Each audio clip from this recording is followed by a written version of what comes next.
해협 봉쇄로 발이 묶여있던 첫 한국 선박이 울산항에 입항했습니다. 선원들의 건강에는 큰 이상이 없는 것으로 전해졌습니다. 울산시 의회가 국외 출장 관련 조례 개정에 나섰습니다. 엄격한 기준을 마련해 출장비 부풀리기 관행이나 외유성 논란을 원천 차단한다는 계획입니다. 성인 PC방에서 불법 도박 사이트를 운영한 일당이 무더기 검거됐습니다. PC방 개업을 지원한 공인중개사도 입건됐습니다. 여러분 안녕하십니까? 계속해서 울산 소식입니다. 중동 전쟁으로 봉쇄된 호르무즈 해협을 통과한 첫 한국 선박이 울산항에 입항했습니다. 석 달 가까이 묶여있던 유조선에는 20여 명이 승선해 있었는데 모두 건강에는 이상이 없는 것으로 확인됐습니다. 이다은 기자입니다. 초대형 원유 운반선 유니버셜 위너호가 울산항으로 들어옵니다. 중동 전쟁 이후 석 달 가까이 페르시아만에 발이 묶여있던 선박으로 호르무즈 해협을 통과해 한국으로 들어온 첫 선박입니다. 입항 이후 원유 하역 작업이 곧바로 시작됐습니다. 원유를 옮기기 위한 파이프를 원유 운반선 가까이 이동시키고 크레인이 이를 들어 올립니다. 선원들은 연결 작업에 투입됩니다. 제 뒤로 보이는 초대형 원유 운반선에는 국내 하루 석유 소비량의 70%에 해당하는 200만 배럴의 원유가 실려 있습니다. 유니버셜 위너호는 중동 전쟁이 시작된 지난 2월 28일 호르무즈 해협 안쪽으로 진입했습니다. 3월 4일 쿠웨이트에서 원유를 선적한 뒤 귀향할 계획이었지만 호르무즈가 봉쇄되면서 석 달 가까이 페르시아만에 머물러야 했고 지난달 20일에야 해협을 빠져나왔습니다. 선박에는 한국인 9명과 외국인 12명 등 모두 21명의 선원이 타고 있습니다. 장기간 해상에 머물며 힘든 시간을 보냈지만 다행히 승선원들의 건강 상태는 모두 양호한 것으로 전해졌습니다. 많은 분들이 좀 심리적으로 안정을 좀 취하면서 또 많이 회복이 되었습니다. 가족들하고의 연락이라든지 사회하고의 그 연락 단절되지는 않고의 이제 관리를 했었고. 울산항에서 원유 하역 작업이 끝나면 일부 선원은 근무 교대와 휴가 등을 위해 하선할 것으로 알려졌습니다. 하지만 호르무즈 해협 안쪽에는 아직 한국 선박 25척이 남아 있습니다. 계속 관심을 가져주시면서 우리 그 25척의 선박들이 무사히 빠져나올 수 있도록 계속 그 관심을 가져주셔야 될 것 같습니다. 정부는 나머지 한국 선박의 통항을 위해 이란 측과 협의를 계속 이어갈 방침입니다. MBC 뉴스 이다은입니다. 울산시 의회가 외유성 논란이 끊이질 않았던 국외 출장 제도를 손질하기로 했습니다. 시의원 임기 말 국외 출장은 원칙적으로 제한하고 출장 심사 기준은 보다 엄격한 잣대를 적용하기로 했습니다. 이용주 기자입니다. 지난 2024년 국민권익위원회는 지방의회 국외연수 실태점검 결과를 발표했습니다. 당시 울산시 의회는 4건의 1,900만 원의 항공료 뻥튀기 사례가 적발됐습니다. 또 규정을 무시하고 직원을 출장에 동행시킨 뒤 출장비는 의원들이 대납한 사례도 확인돼 이와 관련한 검찰 수사가 진행되고 있습니다. 일단 그 여행사에서 이윤을 남기기 위해서 일방적으로 그렇게 하는 사례들이 있었고요. 지방의회에서 여비가 부족하니까 그 부족한 여비를 아예 부풀려서 지방의회 국외 출장을 둘러싼 논란이 반복되자 울산시 의회는 관련 조례 개정에 나섰습니다. 개정안은 행정안전부가 권고한 표준안에 따라 임기 만료 1년 이내 국외 출장은 예외적 사유만 허가하고 국외 출장에서 무리를 빚어 징계나 환수 처분을 받을 경우 2년까지 국외 출장을 제한하는 내용입니다.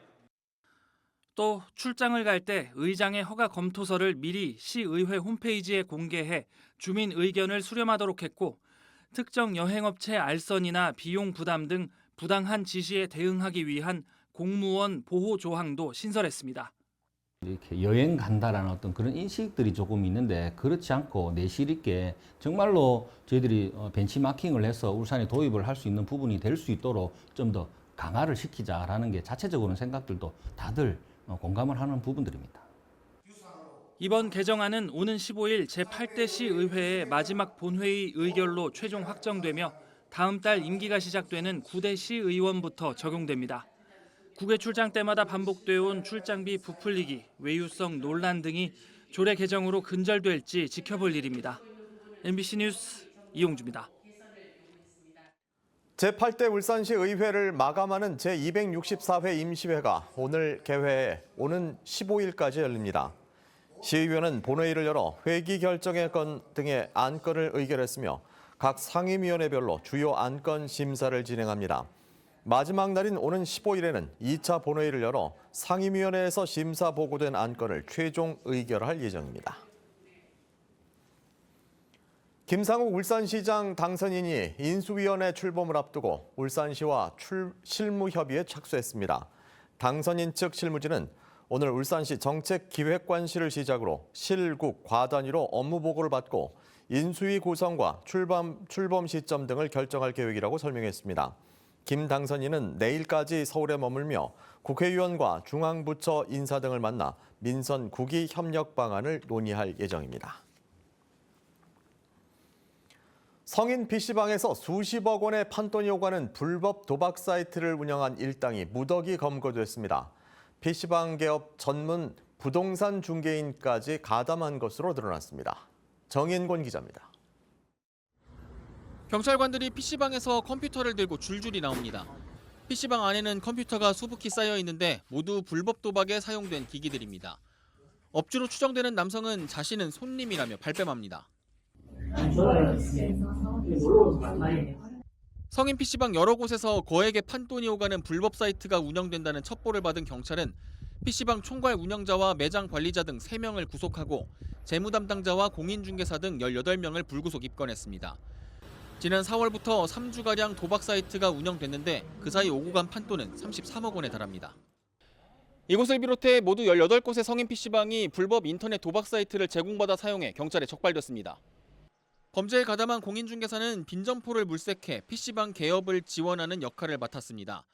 PC방이 불법 도박에 이용된다는 사실을 알고도 중개 수수료를 받아 챙긴 겁니다. 브로커분과 도박 사이트에 대한 대화를 주고받는 것과 자신이 중개한 그 상가에 경찰이 다녀간 사진을 공유하는 그런 대화 내용이 있었습니다. 그래서 입건을 하게 되었습니다. 울산경찰청은 공인중개사협회에 불법 PC방 점포를 알선 중개하면 방조범으로 처벌될 수 있다는 안내문을 발송하고 적발된 PC방들의 매출 자료를 국세청에 통보했습니다. MBC 뉴스 정인곤입니다.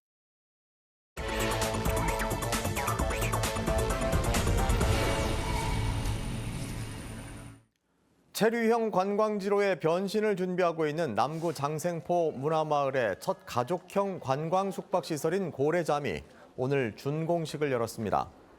남부권 광역관광개발 사업의 일환으로 추진된 고래잠은 옛 해군 숙소를 리모델링해 조성됐으며 지상 3층 규모로 11개의 객실을 갖췄습니다. 이용요금은 4인 1박 기준 성수기 평일 7만 원, 주말 8만 원으로 책정됐으며 시범 운영을 거쳐 이달 말부터 본격적인 운영을 시작할 예정입니다. 최중증 발달장애인 공공돌봄기관인 다시봄센터가 중구 성안동에 문을 열었습니다. 다시봄센터는 최중증 발달장애인을 대상으로 통합돌봄 서비스를 24시간 제공하는 기관으로 한국나눔복지회 울산시 최중증 통합돌봄 24시에 이어 울산 지역 두 번째 시설입니다. 이용 대상은 18세 이상 65세 미만 등록 지적 자폐성 장애인으로 행동 정도와 소통 능력 등을 종합적으로 고려해 서비스 심의위원회 심의를 거쳐 선정됩니다. 2027학년도 중학교 신입생 배정부터 원거리 배정을 억제하는 방식이 도입됩니다. 울산교육청은 당초 희망학교 내에서 100% 추첨 방식으로 신입생을 배정했으나 내년부터는 희망 추첨 비율을 60%로 낮추고 원거리 억제 배정 40%를 병행하는 방식으로 바꾸기로 했습니다. 기존 방식에서는 원거리 학교 배정으로 통학 불편을 호소하는 학생들이 많아 간담회와 공청회 등을 통해 개선안을 마련한 것입니다. 오늘 오전 9시 20분쯤 남구 한국동서발전 울산발전본부에서 연료전지 발전 설비를 점검하던 30대 직원 A씨가 감전돼 양손에 2도의 화상을 입고 병원으로 옮겨졌습니다. 사고 설비는 2019년 이후 운영을 중단한 상태로 A씨는 설비 매각과 철거 공사를 앞두고 현장 점검을 벌이고 있었던 것으로 확인됐습니다.